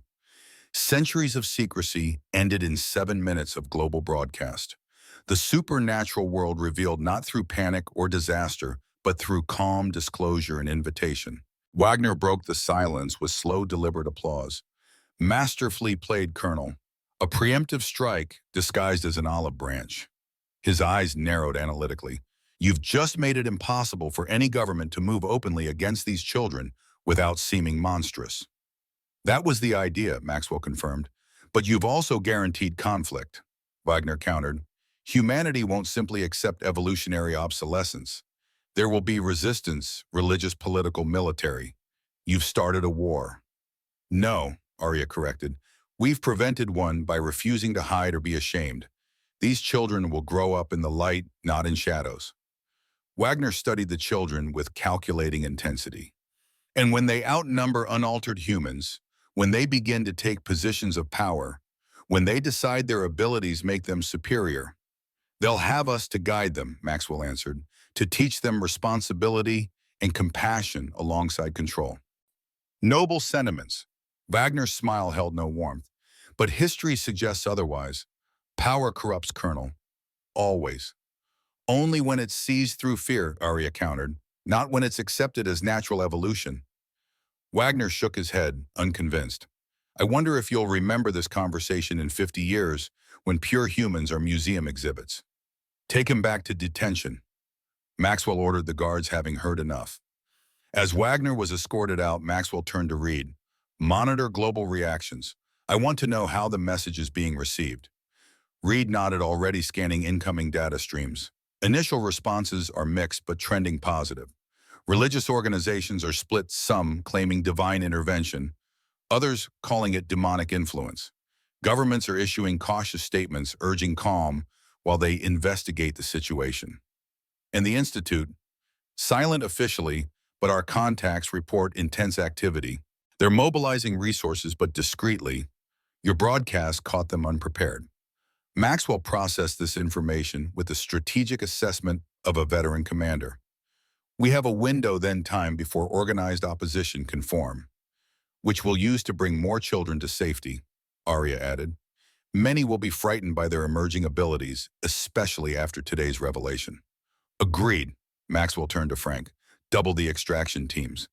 Prioritize children showing advanced manifestations or facing immediate threats. As the chamber emptied, the children returning to their classes and training sessions, Maxwell and Aria remained behind with Reed and Frank, the core leadership of what had become in 3 short months a movement rather than merely a sanctuary. Wagner's right about one thing, Frank noted grimly. There will be resistance, violent resistance. We're prepared for that, Maxwell assured him. The mountain defenses are fully operational, and most of the Blackwood veterans have combat experience against supernatural threats. It's not just about defense, Reed interjected, looking up from her monitors. We need public support, political allies. We need to make the convergence seem beneficial to humanity, not threatening.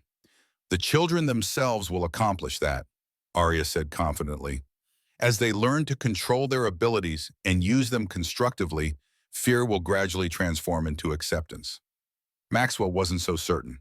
Humanity has a long history of fearing what it doesn't understand. The path forward won't be easy or peaceful.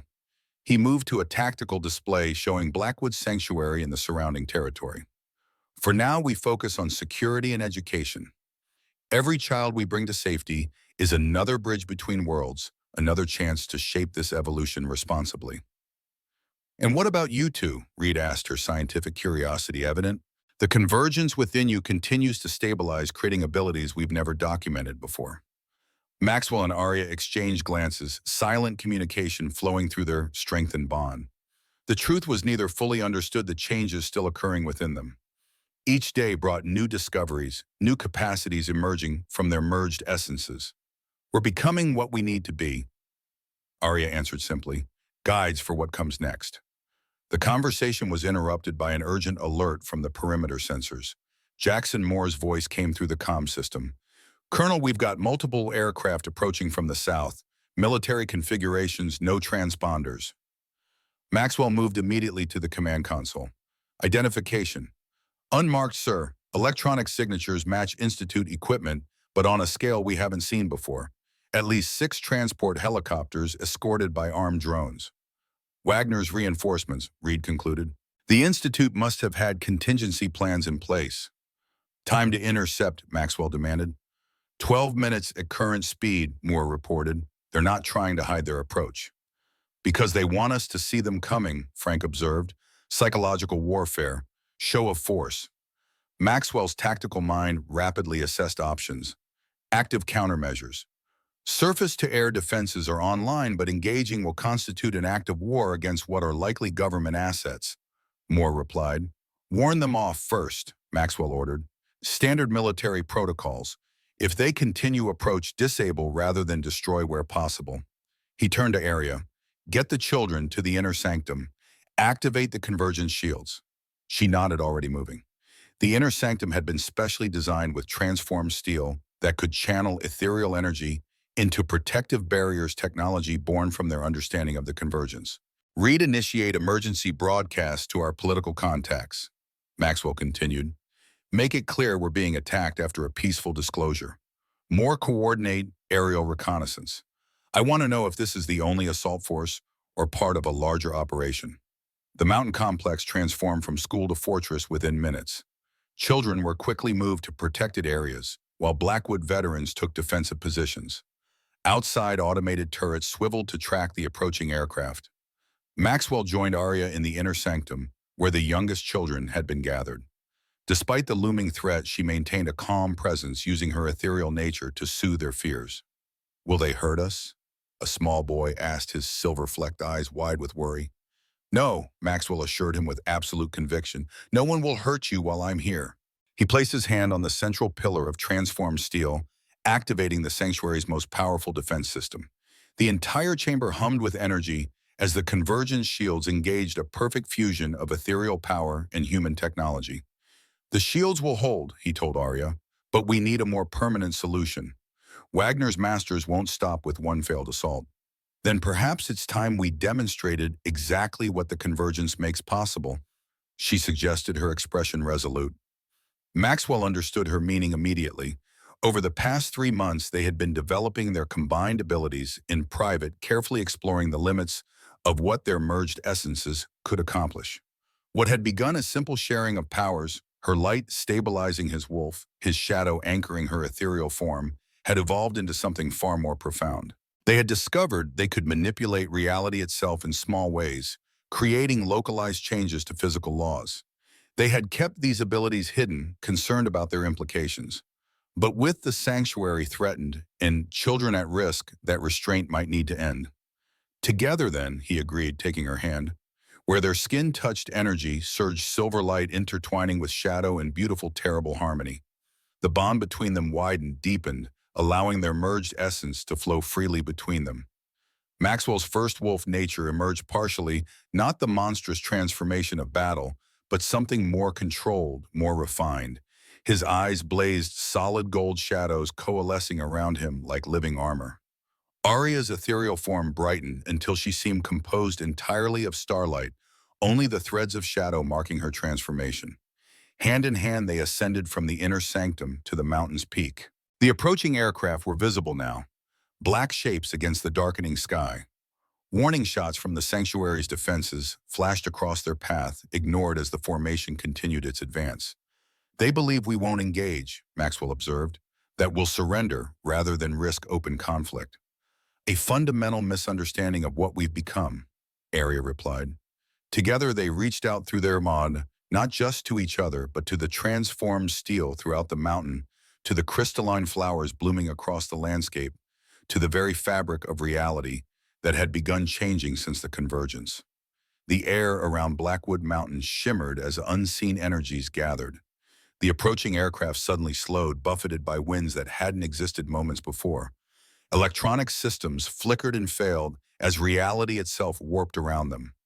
Maxwell and Aria weren't attacking the aircraft directly, but changing the nature of the space they occupied. Air thickened, becoming resistant to mechanical passage.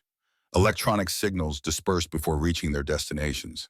Fuel molecules refused to combust properly. One by one, the aircraft were forced to retreat or risk falling from the sky. No weapons had been fired from the sanctuary, no direct assault launched yet. The Institute's show of force had been rendered completely ineffective. They'll try again, Maxwell said as they watched the last helicopter turn away, with different technology, different tactics. And we'll continue evolving in response, Aria replied. That's how balance works. From their vantage point, they could see the sanctuary below, lights glowing within the mountain children and protectors, safe behind walls of stone and transformed steel. Beyond Blackwood Falls shimmered in the distance, a town forever changed by the ethereal energy that had seeped into it for a decade. What we did today, Maxwell reflected, manipulating reality itself, that's what Wagner truly feared. Not the children's abilities, but the potential of full convergence. With good reason, Aria acknowledged. Power like this demands responsibility.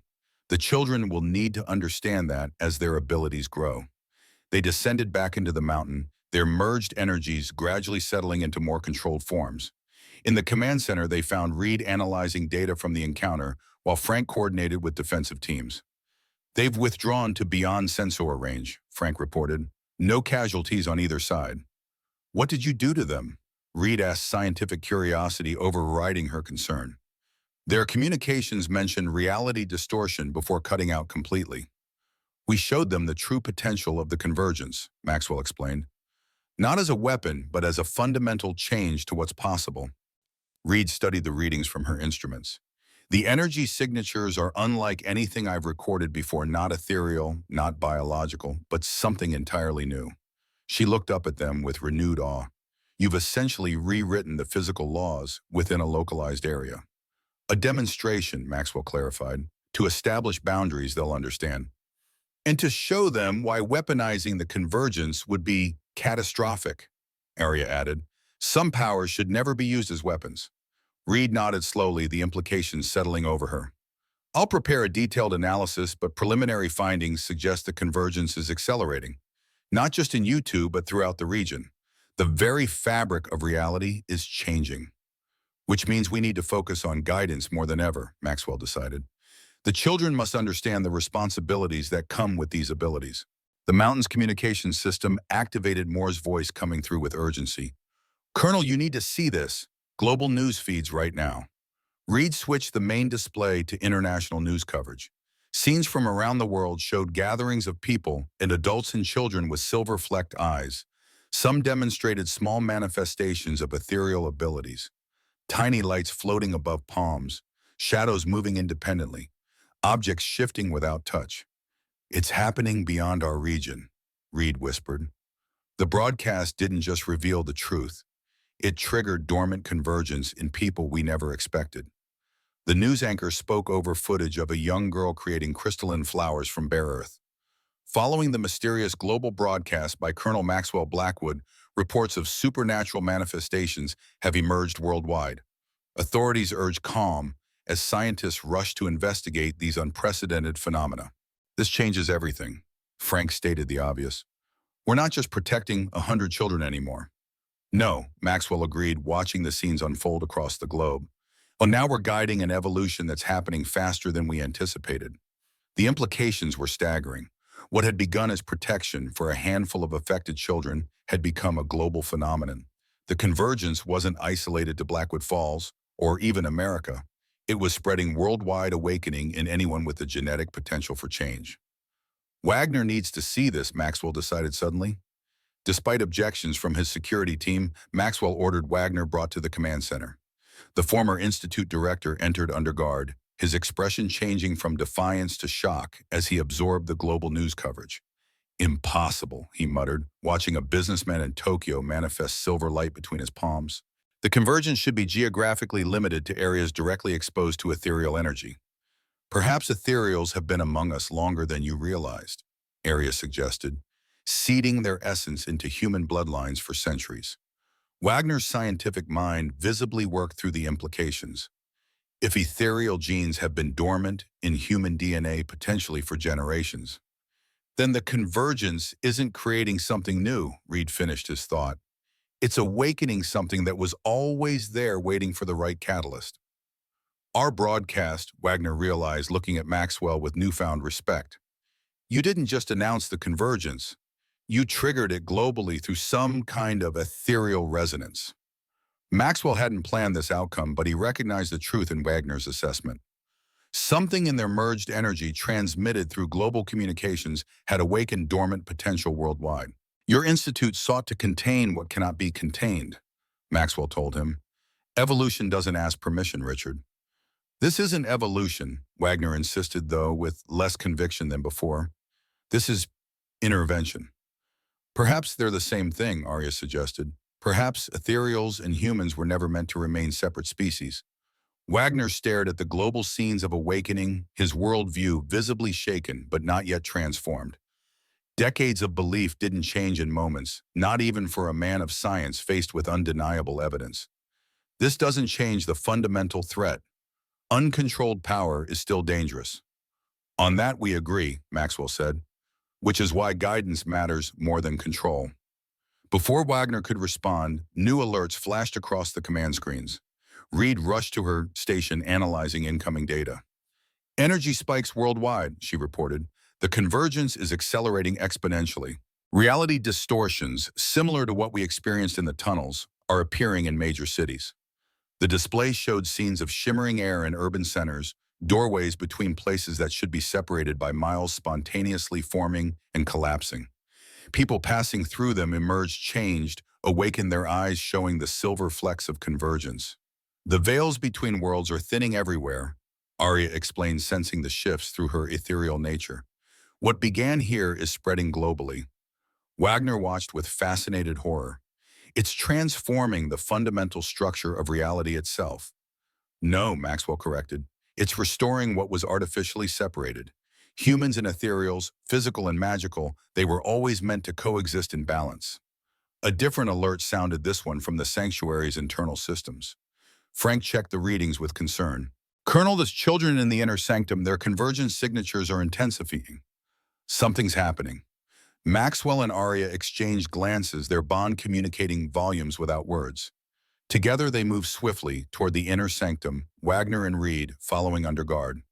The scene that greeted them left even Wagner speechless. The 20 youngest children sat in a perfect circle, hands joined, eyes glowing solid silver. Above them hovered a sphere of pure energy, not ethereal light, not shadow, but something that seemed to contain entire universes within its swirling depths. What are they doing? Reed whispered, instruments frantically recording the phenomenon. Creating, Aria answered simply, or perhaps remembering.